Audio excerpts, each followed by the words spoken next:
Hello guys, welcome to my channel. It's me Yos Kanna. ఈరోజు నేనైతే టెంపుల్కి అయితే వెళ్తున్నాను, శ్రీరామనవమి కాబట్టి. ముందుగా మీ అందరికీ హ్యాపీ శ్రీరామనవమి. టెంపుల్కి వచ్చి కాళ్ళు అయితే కడుక్కోవడం ఫస్ట్ మనం చేయాల్సిన పని కాబట్టి కాళ్ళు కడిగేసుకొని టెంపుల్లోకి అయితే వెళ్ళిపోదాం. ఇది వచ్చేసి మా హనుమాన్ టెంపుల్. పెళ్ళి అయితే ఇక్కడే జరుగుతుంది, దేవుడి పెళ్ళి. అండ్ చూసారు కదా ఎంతమంది జనాలు అయితే ఉన్నారో. అండ్ ఇక్కడైతే వీళ్ళు శ్రీరామ కోటి అయితే రాస్తున్నారు.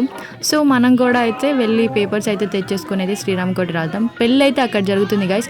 ఇంకోండి మన దేవుడు, అందరు దండం పెట్టుకోండి. ఇక్కడైతే అస్సలు గాలాడట్లేదు గైస్. సో ఈరోజు స్పెషల్ అయితే పానకం అంట కదండి గైస్. సో మేమైతే పానకం తాగేసి అయితే శ్రీరామ కోటి రాసేసాము. శ్రీరామ కోటి రాసిన తర్వాత మేమైతే ఇది అయితే నేను రాశాను గైస్, చూసారు కదా. సో అవన్నీ మా వాళ్ళు కూడా రాశారు. ఇవన్నీ కలెక్ట్ చేసి అయితే అక్కడ ఇవ్వాలి. ఇస్తే ఇవైతే భద్రాచలంలో రాములవారి టెంపుల్కి అయితే పంపించేస్తారు.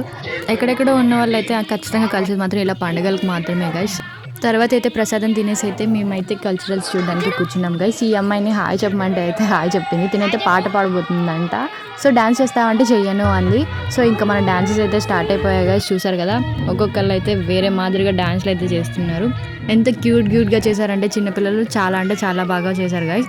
ఈ పాప పాట పాడుతుంది. సో మా మాస్టర్ అయితే గైస్ ఇక్కడ నుంచి స్టెప్స్ అయితే చెప్తున్నారు. వాళ్ళైతే అక్కడ డాన్స్ చేస్తున్నారు. చూసారు కదా ఎలా చేస్తున్నారు. వీళ్ళకి కోఆర్డినేషన్కి అయితే ఒక హ్యాట్స్ ఆఫ్ అనుకోవాలి.